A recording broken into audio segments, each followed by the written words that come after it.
बुद्धीच्या सागरातील मंथन भीमात होते, समतेच्या भावनातील चंदन भीमात होते, तालात जीवनाच्या विषमता नाचली ही न्यायाची रागदारी गुंजन भीमात होते। संकल्प या मनाचा क्रांती करून गेला, निधड्या मनाचा मोठा होऊन सिंह गेला।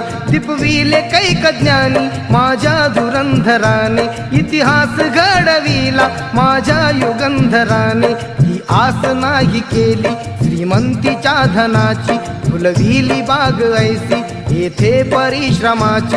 दुःखाला झेलणारा काळाला छेदणारा, गुणवंत पाहिला मी अन्यायी झुंजणारा। विसरून गेला शेवटी जातीयतेची ज्वाला, भीमराव माणसाला माणूस करून गेला। काळाच्या डोळ्यावरती बसलेली